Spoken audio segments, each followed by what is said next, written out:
अयोध्या सोने की थी,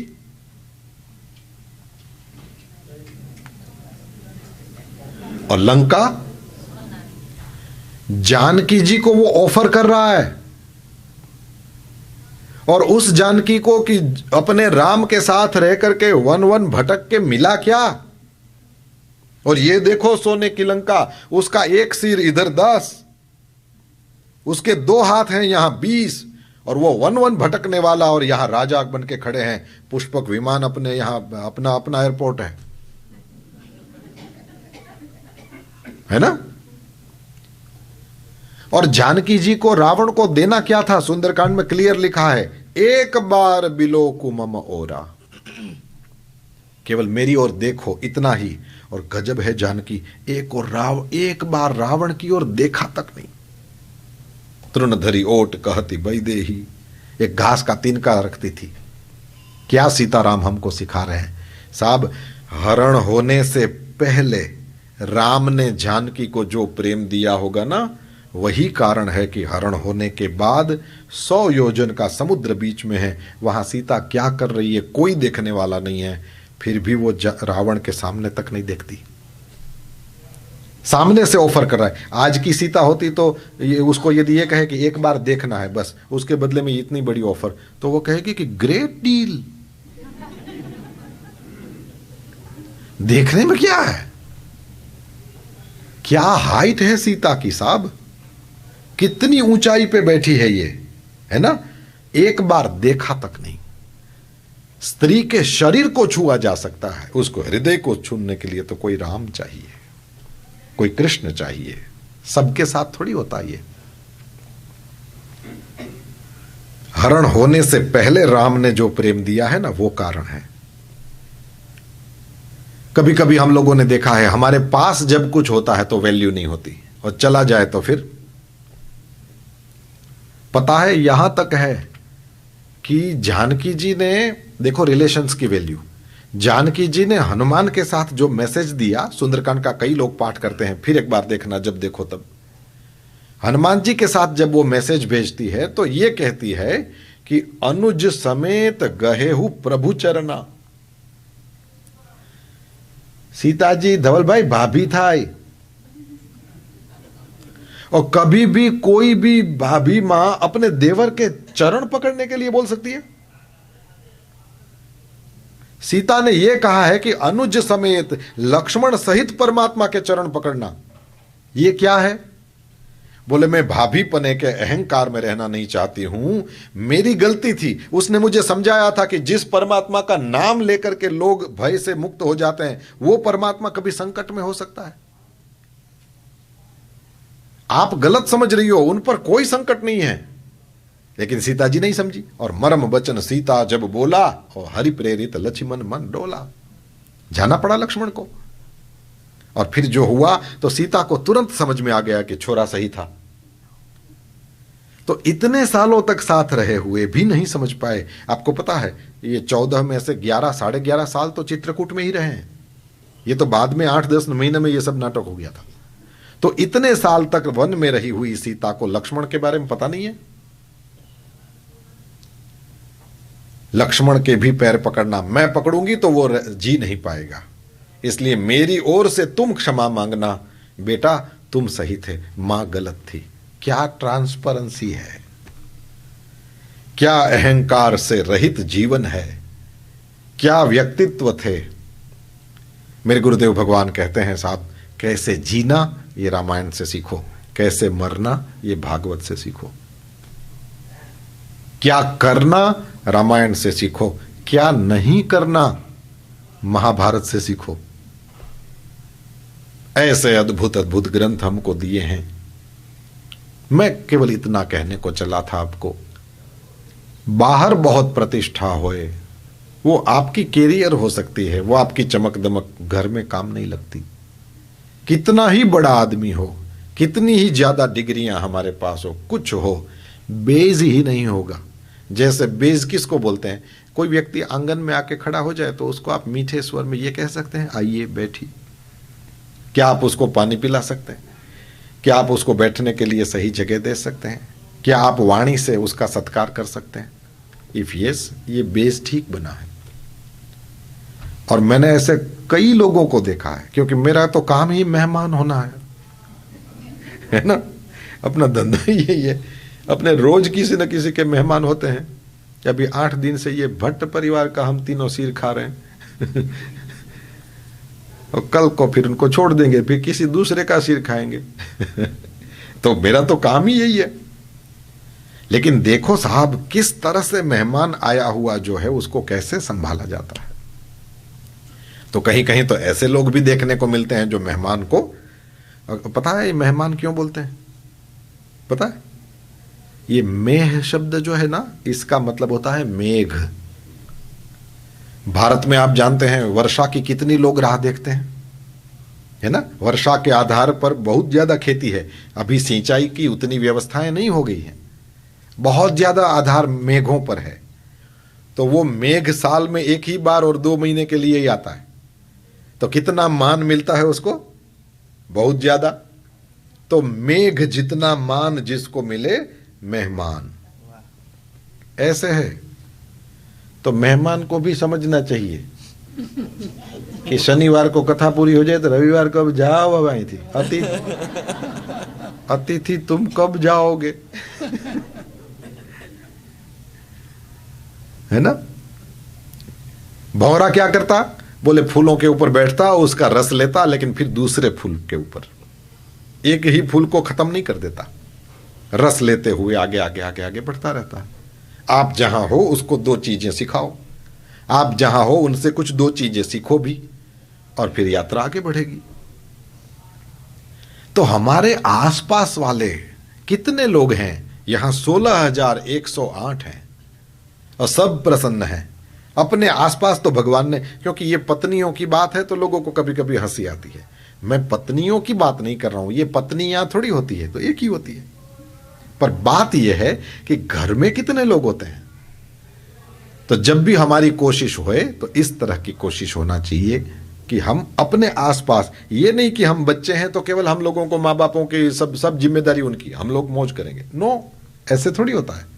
इस तरह से होता है कि जो जहां खड़ा है अपनी रिस्पॉन्सिबिलिटी समझे, क्योंकि सब लोग काम पे लग जाते हैं तब जाके ये इतना बड़ा प्रसंग अच्छे से होता है। मेरे जिम में कुछ नहीं है, ऐसे होता ही नहीं है। जब से समझ आ जाए उसके साथ वो जिम्मेदारियां शुरू होती हैं, लास्ट तक रहती हैं। बोला आवाज बंद करवानो के।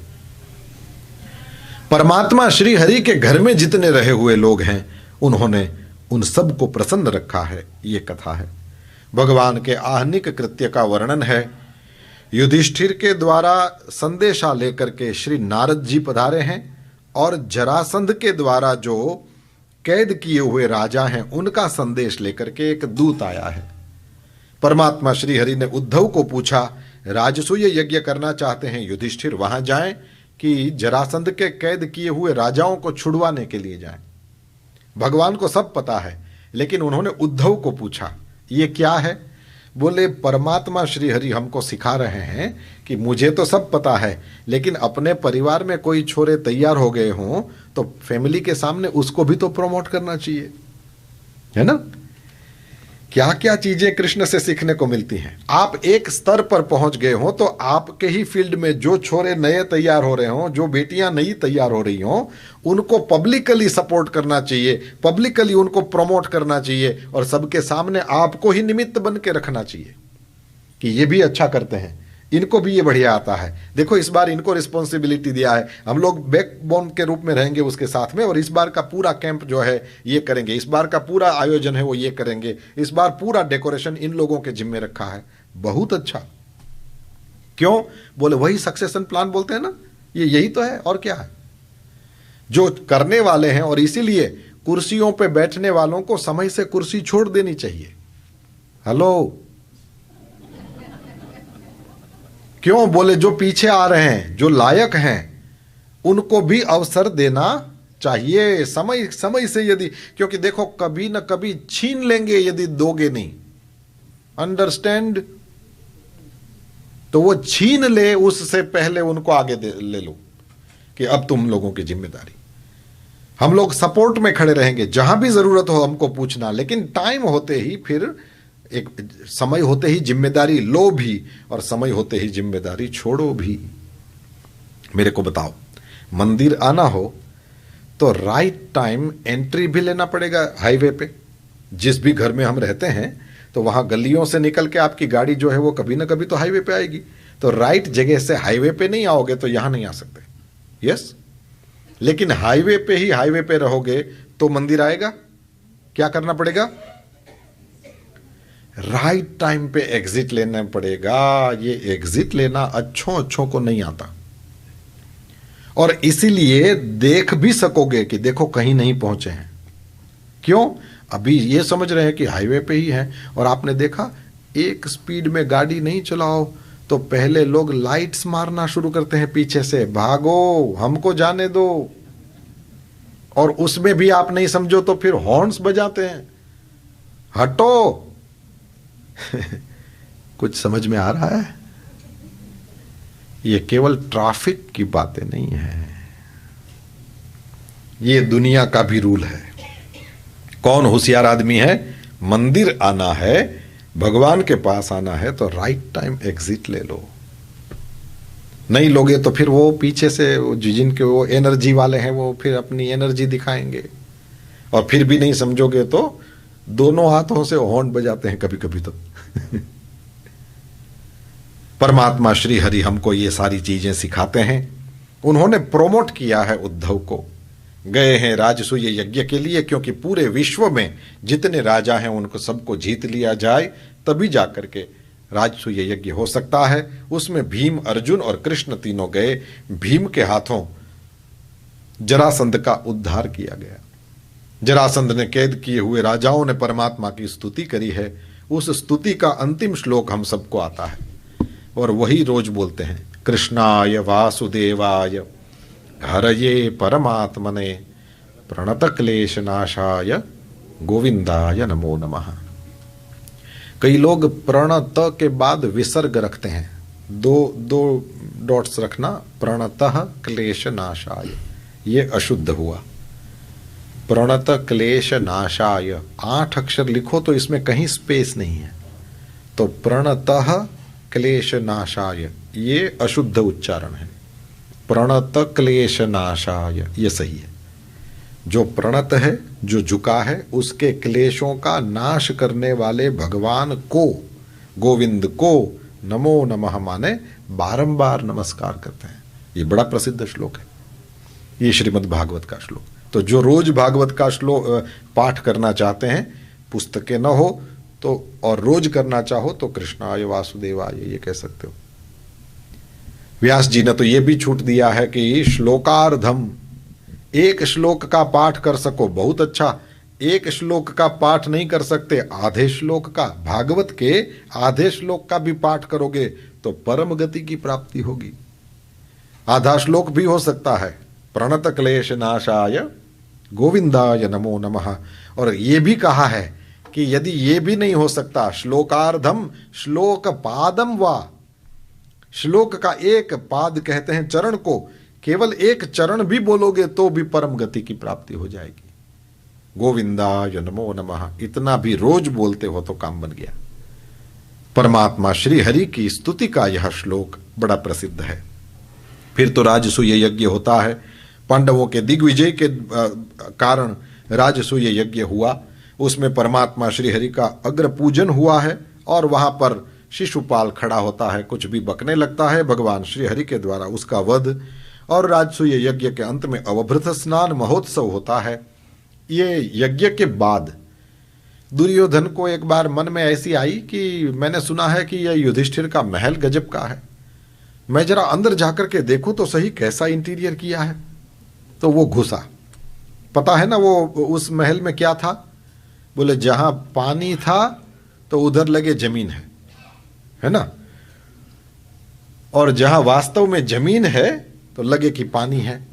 अब दुर्योधन उधर घुसा, और जहां पर वास्तव में जमीन थी तो वो यूं अपना कपड़ा उठा करके चलता है, उसको लगे पानी है। तो वहां रहे हुए सेवकों ने कहा कि महाराज दिखता पानी है लेकिन डरिए मत, आप जाइए, ये जमीन है। महाराज ने, युधिष्ठिर ने हम लोगों को इसलिए यहां रखा है कि हम यहां से डरने वालों को रोकें कि निर्भय होइए, ये पानी नहीं है, ये दिख रहा है पानी पर, यह है जमीन। तो दुर्योधन पता है करके चलने लगा, और जहां जमीन थी वहां फिर सेवकों को रखा था कि महाराज आगे मत जाइए, ये पानी है, दिखे जमीन लेकिन है पानी, मत जाओ। लेकिन दुर्योधन मेरी मस्खरी करते हो, ये वो, और मना करने पर भी वो पानी में गिरा, है ना। फिर भीम और कई राजा हंस पड़े। कई लोग ऐसे बोलते हैं द्रौपदी वहां पर वो अंधे के अंधे ही हो, ऐसा कहीं नहीं लिखा है, न महाभारत में है न भागवत में है, कहीं द्रौपदी ऐसा कुछ भी बोली थी है ही नहीं कहीं पर। ये कभी नहीं कहना, द्रौपदी ने कभी नहीं कहा इस तरह। हाँ, भीम जोर जोर से हंसा था। अब भीम तो दुर्योधन को चींटी भी काटे तो वो तो इतना हंसेगा कि हंसते हंसते गिर जाएगा, उसको बड़ा अच्छा लगता है। दुर्योधन का जितना बुरा उतना भीम ज्यादा 2 लड्डू और खाए, क्यों बोले उसके लिए वो सेलिब्रेशन होता है। और इस तरह से भीम के भी कुछ बुरा हो तो दुर्योधन 2 लड्डू ज्यादा। उनमें तो प्रेम ही इस लेवल का था है ना। एक और राम और भरत भाई हैं और एक और ये दोनों भाई हैं तो इस तरह से कोई नहीं बोला था, तो कथा तो अपनी तरह से है। अब देखो साहब, इसमें से क्या सीखने को मिलता है?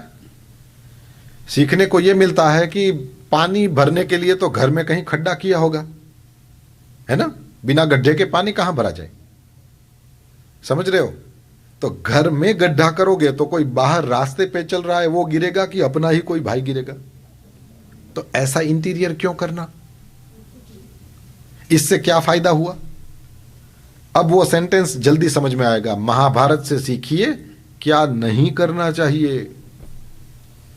रामायण सिखाती है क्या करना चाहिए, महाभारत सिखाती है, मेरे गुरुदेव भगवान कहते हैं क्या नहीं करना चाहिए। महाभारत से सीखो। कहते हैं यहीं से महाभारत के युद्ध के बीज बोए गए और ये सब हुआ था। फिर वहां प्रभु यहां पर इंद्रप्रस्थ में पधारे, वहां शाल्व आया है और वो युद्ध करता है। प्रद्युम्न जी महाराज के द्वारा उसको जवाब दिया गया। फिर भगवान श्री हरि भी इंद्रप्रस्थ से वहां पर पधारते हैं और वहां पर ये युद्ध करके उन्होंने शाल्व का विनाश किया है। दंतवक्त्र और विदुरथ का भी भगवान ने वध किया। जिस तरह से ये शिशुपाल के शरीर से दिव्य ज्योति प्रकट हुई थी, परमात्मा में मिल गई थी, इसी तरह से ये दंतवक्त्र के शरीर से भी दिव्य ज्योति प्रकट हुई और वो भगवान में मिल गई। ये दोनों कौन है? जय और विजय नाम के भगवान के द्वारपाल। कभी सनत कुमार वहां पर परमात्मा का दर्शन करने के लिए आए थे। सनत कुमारों को अंदर वैकुंठ में जाने से इन दोनों ने रोका था, शाप मिला था और 3 जन्म तक ये दोनों राक्षस होने वाले थे। भगवान श्री हरि बाहर आकर के सनत कुमारों से क्षमा मांगते हैं। प्रभु ने ये कहा कि मेरे घर में आपका अपमान हुआ है, इसलिए इन दोनों को 3 जन्म तक राक्षस होने की सजा देते हैं आप, तो मेरे 4 जन्म होंगे, मैं स्वयं सजा स्वीकार करता हूं। भगवान ने दंड स्वीकार किया है, इसलिए ये दोनों का पहला जब जन्म हुआ तो इसमें हिरण्याक्ष और हिरण्यकशिपु हुए। भगवान ने वराह अवतार लेकर के हिरण्याक्ष को मारा और नृसिंह अवतार लेकर के हिरण्यकशिपु को मारा। दूसरे जन्म में ये दोनों रावण और कुंभकर्ण हुए, तो भगवान ने तीसरा अवतार राम का लिया और इसके द्वारा इनका दोनों का दूसरा जन्म, तो भगवान राम के द्वारा कुंभकर्ण और दशग्रीव रावण दोनों का ही उद्धार हुआ। इसके बाद में परमात्मा श्री हरि ने कृष्णावतार लिया है और उसमें शिशुपाल का भी उद्धार किया और दंतवक्त्र का भी उद्धार किया। दोनों के शरीर से प्रकट हुई वह दिव्य ज्योति भगवान में मिल गई, यानी परमात्मा श्री हरि के दोनों द्वारपाल फिर वहां सेवा में पहुंच गए। इसके बाद तो दाऊ जी तीर्थ यात्रा करने के लिए पधारते हैं, वहां उनके द्वारा सूत का शिरश्छेद हुआ और बलवल का उद्धार करते हैं और सूत हत्या के मार्जन के लिए दाऊ दादा तीर्थों में भ्रमण करते हैं, इसकी चर्चा है। फिर भगवान के मित्र की बात, सुदामा जी की बात आती है। जब सुशीला सुदामा जी की पत्नी है, उन्होंने कहा कि भगवान आपके मित्र हैं, आप जाओ ना वहां पर। सुदामा जी ने कहा है कि मैं जाऊं तो जरूर, लेकिन जिनके भी घर में छोटे बच्चे हों तो वहां जब जाने की बात आए तो खाली हाथ नहीं जाना चाहिए। अब अपने पास कुछ है नहीं, मैं मित्र को मिलने के लिए जाऊं तो भी कैसे जाऊं। तो फिर सुशीला जी ने आसपास ब्राह्मणों के घरों से मांग करके 4 मुट्ठी चिवड़ा लिया है और सुदामा जी को दिया है। सुदामा जी उसको लेकर के चले हैं और कृष्ण परमात्मा के पास जाकर के उन्होंने वह चिवड़ा जो है वो दे नहीं रहे, तो कृष्ण परमात्मा ने देखा कि इसका दारिद्र्य जो है वो मुझे दूर करना है। तो भगवान श्री हरि, क्योंकि सुदामा जी वो बड़ा सा ऐश्वर्य, सोने की द्वारका, और भगवान श्री हरि के उस ऐश्वर्य को देख के शर्म लगी तो वो चिवड़े को छिपाते थे। और भगवान ने देखा कि ये इतना संकोच क्यों करता है, मैं सोने की द्वारका में रहता हूं ये अलग बात है, और तुम प्रेम से मेरे लिए चिवड़ा लाए हो ये अलग बात है। और परमात्मा श्री हरि जो खाते हैं वो क्या, भगत का प्रेम, और प्रेम से लाए हैं। तो फिर देखो क्या किया, बोले स्वयं ही छीन लिया और फिर वो कपड़े की गांठें खोल करके कच्चा चिवड़ा, लेकिन भगवान श्री हरि मुट्ठी भर के खाने लगे।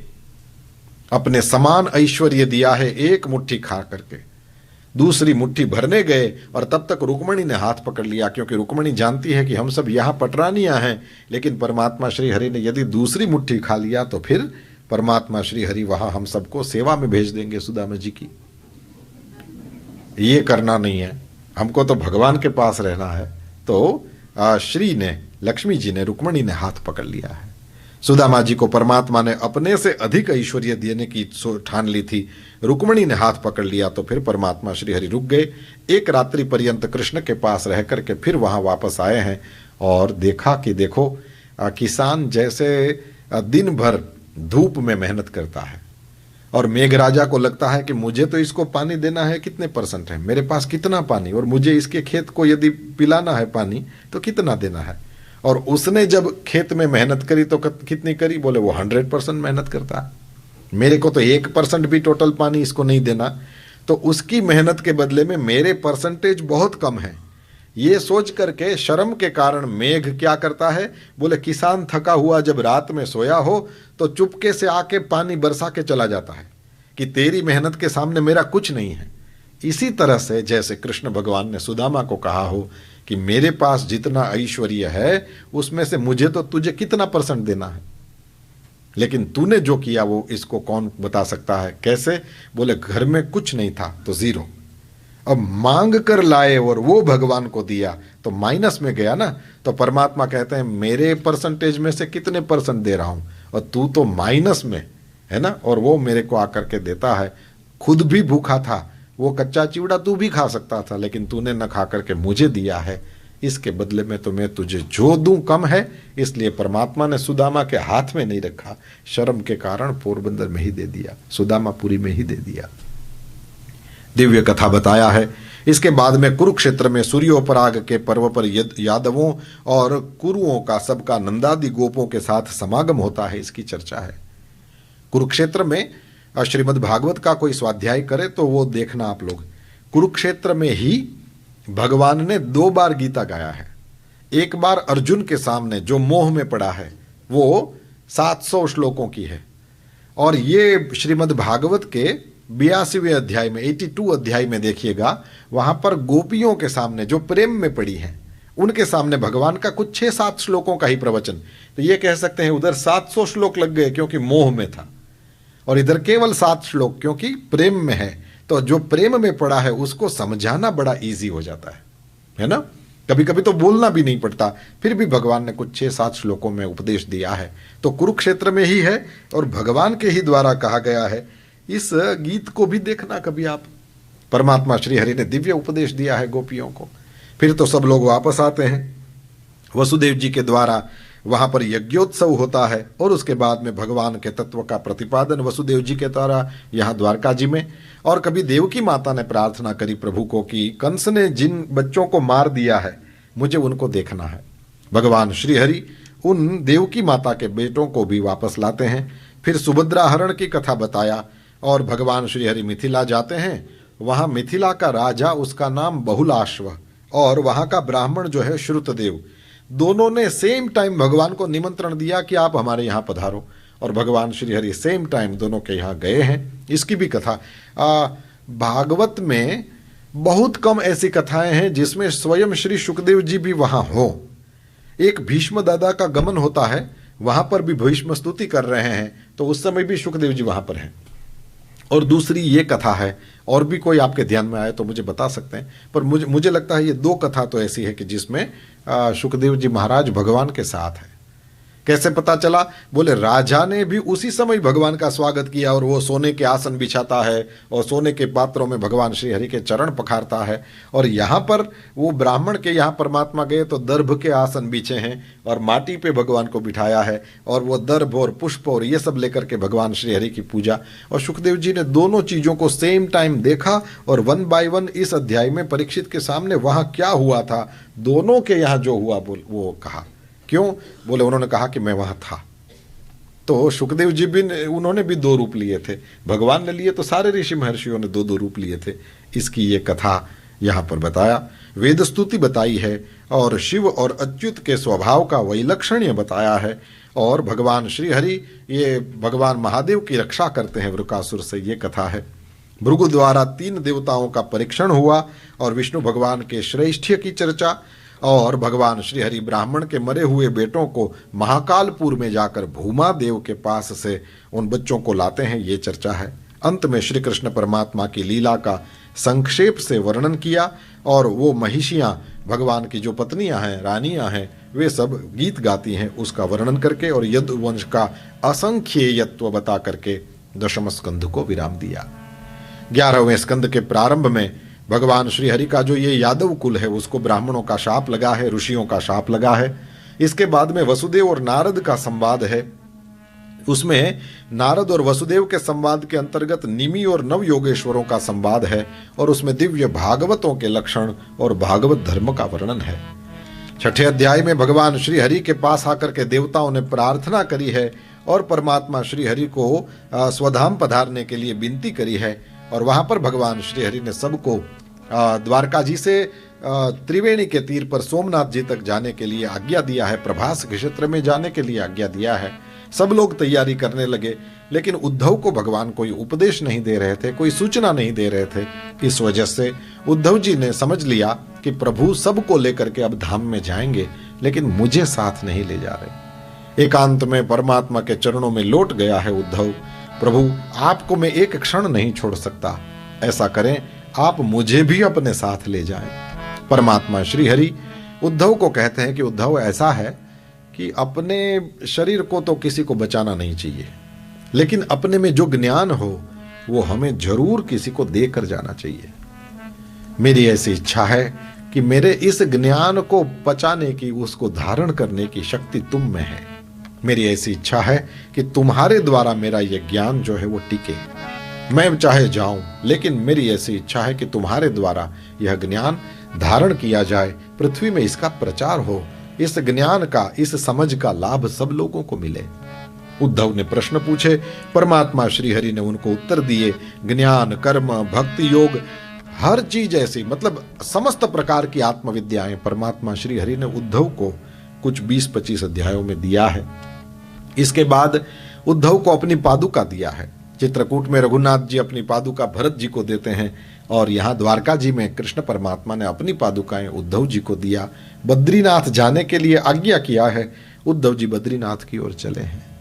यहाँ पर परमात्मा श्री हरि सभी यदुवंशियों को लेकर के प्रभास में आते हैं और वहाँ पर यादव स्थली हुई और सब एक दूसरे के विरोधी जैसे बन गए, क्योंकि पूजा वगैरह तो किया, लेकिन उसके बाद में फिर वो ऐसा पेय पिया और उस वजह से सारे नशे में गए और फिर एक दूसरे के सामने अंट संट बकने लगे, हाथापाई होने लगी, मारा मारी होने लगी।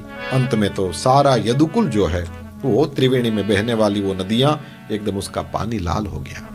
परमात्मा श्री हरि भी पीपल के नीचे अपने एक पैर पर दूसरा पैर रख करके बैठे हैं। जरा नाम का एक बहेलिया वहां पर आता है और उसने परमात्मा के चरणों में बाण मारा है। उसे लगा कि मैंने हिरण को मार दिया, जाकर के देखता है तो चरण में बाण लगा है। चतुर्भुज नारायण का दर्शन करके एकदम डर गया, चरणों में गिरा है, क्षमा करें महाराज, मेरे द्वारा अपराध बना, मुझे कुछ सजा करें, इस ऐसा अपराध फिर मेरे द्वारा न बने। भगवान श्री हरि ने कहा, क्यों चिंता करता है रे, 6 दिन का था, उस समय पूतना मारने के लिए ही आई थी, आज जाने में 6 मिनट ही बचे होंगे और तब तू भी मारने के लिए ही आया है। काल रोज हम पर कहीं न कहीं से प्रहार करता है और उसमें भी आनंद में रहना, यही तो परमात्मा श्री हरि ने सबको सिखाया है। भगवान श्री हरि ने जरा नाम के उस बहेलिये को वैकुंठ में विमान में बैठा करके भेजा है। तुमने तो मेरी लीला में मदद करी है, और कोई कोई ये भी कहते हैं कि यही है जो पूर्व जन्म का वाली था। परमात्मा ने पेड़ के पीछे छिप करके वाली को बाण मारा था, और इसी तरह से आज उस वाली ही ये बहेलिए के रूप में आया और उसने भी पेड़ के पीछे छिप करके परमात्मा को बाण मारा।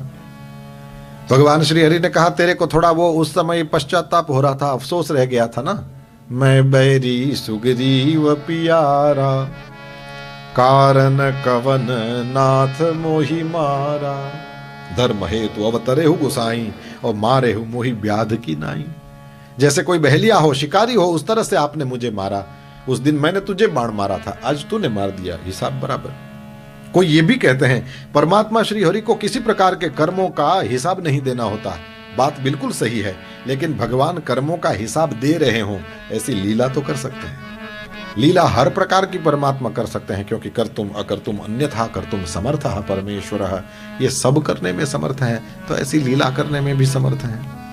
परमात्मा श्री हरि उस बहेलिए को, उस जरा नाम के बहेलिए को फिर अपने धाम में भेजते हैं, और उसके बाद सारे देवता आए हैं, देखना चाहते हैं कि किस तरह से परमात्मा श्री हरि अपने शरीर का त्याग करते हैं, लेकिन किसी को भी दिखाई नहीं दिया। और परमात्मा श्री हरि उस पीपल के नीचे से दिव्य तेज पुंज प्रकट होता है और धीरे से रहकर प्रभु धाम में पधारे।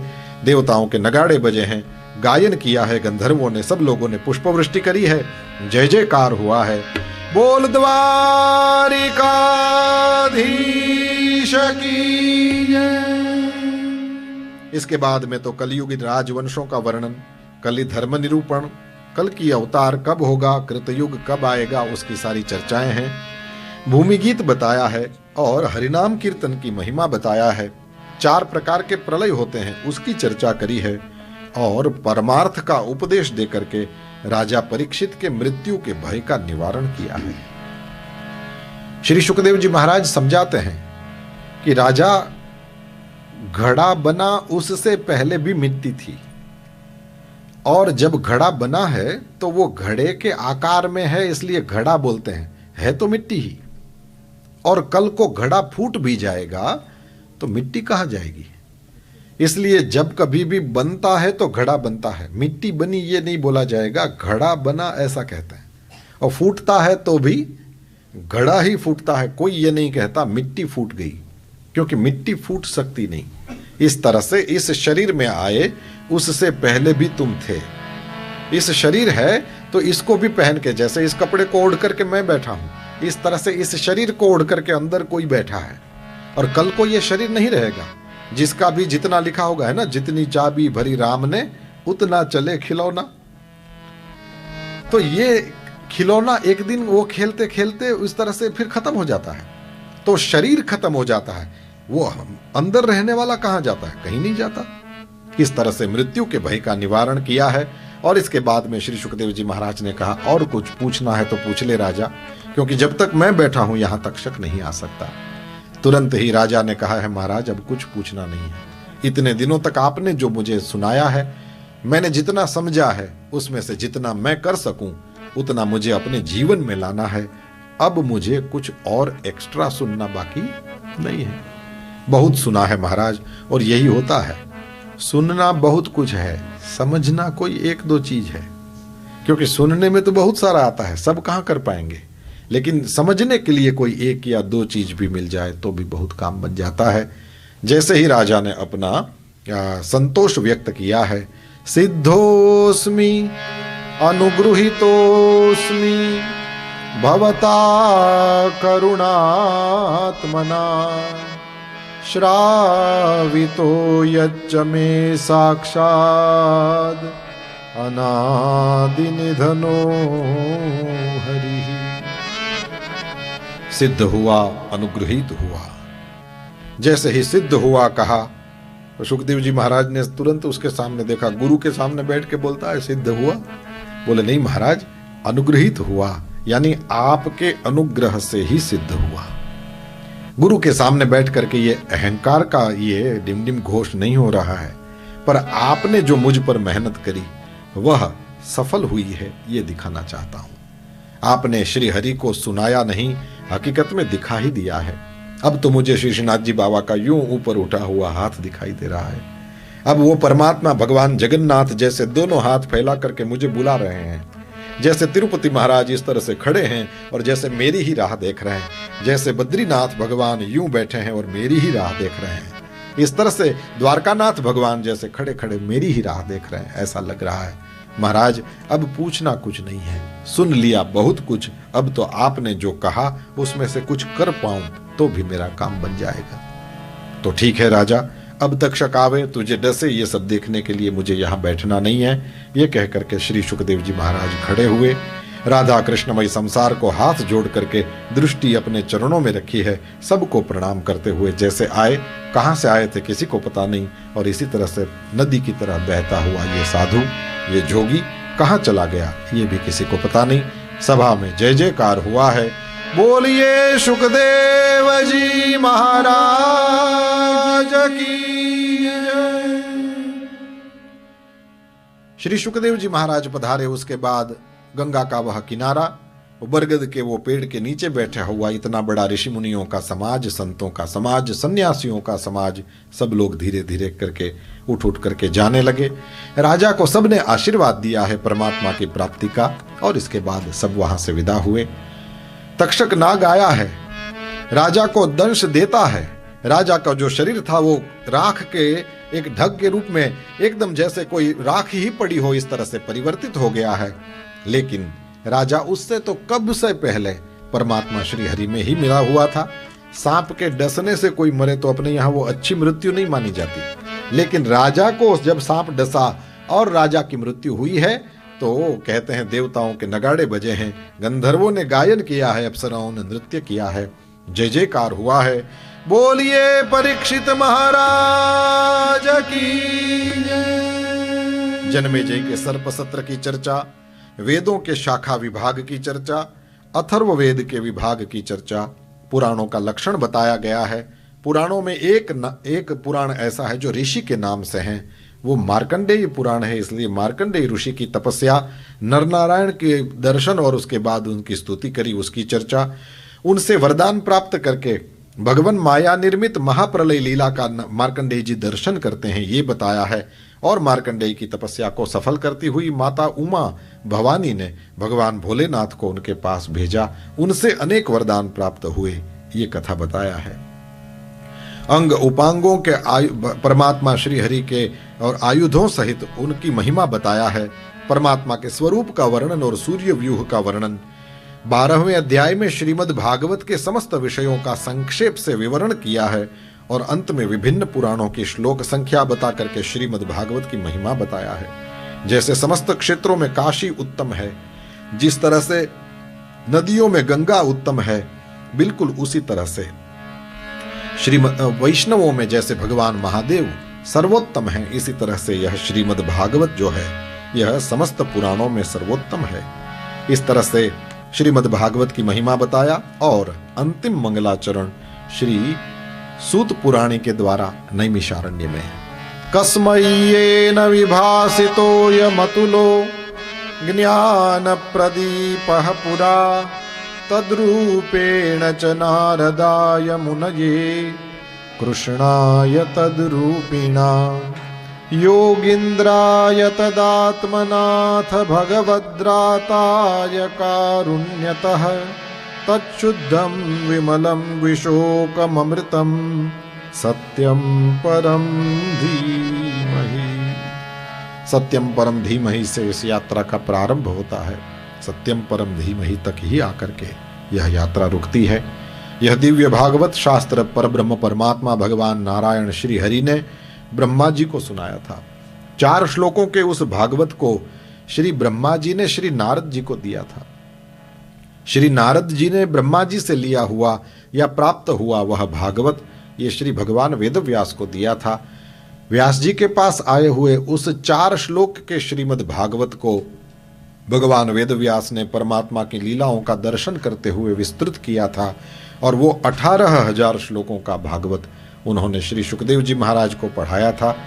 गंगा के किनारे बैठे हुए उस राजा परीक्षित को श्री सुखदेव जी महाराज ने वही 18,000 श्लोकों का भागवत 7 दिन में सुनाया था। उसी सभा में श्री सूत पुराणी बैठे थे, और सूत पुराणी ने सुखदेव जी से प्राप्त किया हुआ वह भागवत नैमिषारण्य में जब 1000 वर्षों का यज्ञ लेकर के गोमती के किनारे बैठे हुए वे 88,000 ऋषि मुनि थे, उनको सुनाया था। इसी तरह से परंपरा से यह श्रीमद् भागवत हम सबको सुनने को मिलता है। अंत में भगवान वासुदेव को प्रणाम करते हैं। योगींद्र श्री सुखदेव जी महाराज जो ब्रह्म रूप ही हैं, जिन्होंने संसार रूप सर्प के डसे हुए परीक्षित महाराज की रक्षा करी, उनको हम प्रणाम करते हैं। उन परमात्मा को प्रार्थना करते हैं, जन्म जन्म हमें आपके चरणों में भक्ति की ही प्राप्ति होए। ऐसा ही करिएगा प्रभु, क्योंकि आप हमारे नाथ हैं, हम आपके सेवक हैं। जिनका नाम संकीर्तन समस्त पापों का विनाश करता है और जिनको किया हुआ प्रणाम समस्त प्रकार के दुखों का शमन कर देता है, ऐसे उन परम हरि को हम सब मिल करके नमस्कार करते हैं, नमस्कार करते हैं, नमस्कार करते हैं। हरे कृष्णा कृष्ण कृष्ण हरे हरे, हरे राम राम राम हरे हरे। हरे कृष्ण कृष्ण कृष्ण हरे हरे, हरे राम राम राम हरे हरे।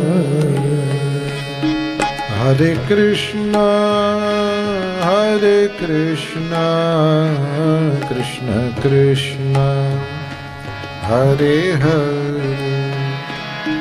हरे राम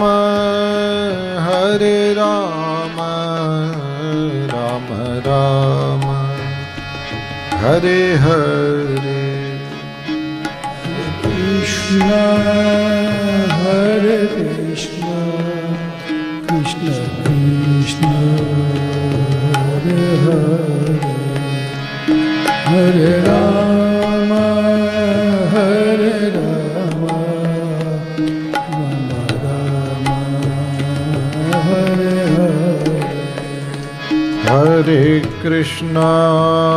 हरे कृष्ण कृष्ण कृष्ण हरे हरे, हरे राम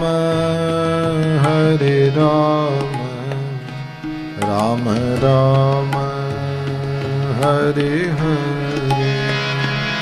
हरे कृष्ण कृष्ण कृष्ण हरे हरे, हरे राम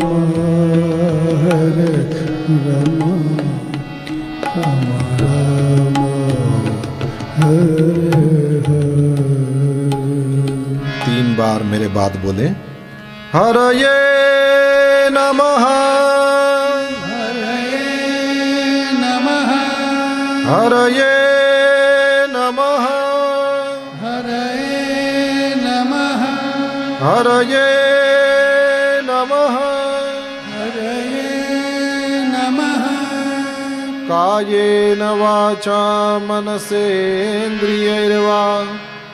बुद्ध्यात्मना वा प्रकृते स्वभावात् करोमि यद्यत् सकलं परस्मै नारायणायेति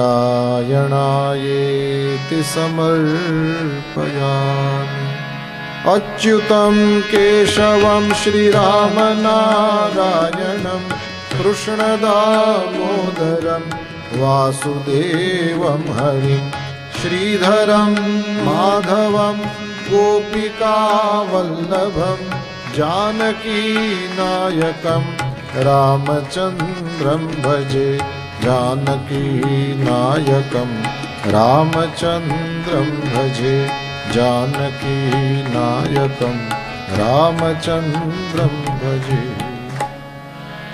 भगवान की इस मंगलमयी कथा में जिस किसी भी व्यक्ति ने जिस किसी भी प्रकार से सपोर्ट किया हो, सहयोग किया हो, सेवा करी हो, उन सब का जीवन परमात्मा श्री हरि से प्रार्थना है प्रसन्न बने, मधुर बने, मंगल बने, धर्म में हम सबकी मति रति गति हमेशा के लिए रहे, परमात्मा के चरणों में प्रेम रहे।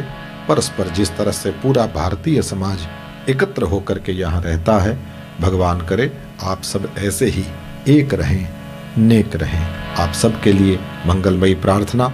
श्रोताओं के रूप में आप लोगों को जिस तरह से शांति से आप लोगों ने सुना, इसी वजह से ये सब चीज़ें तो चलती रहती हैं हम लोगों के साथ, पर फिर भी मैं बोल पाया। उसका एक ही कारण, बहुत सारे लोग एटलीस्ट 97-8% तो हमको कहना चाहिए कि अच्छे से सुन रहे थे।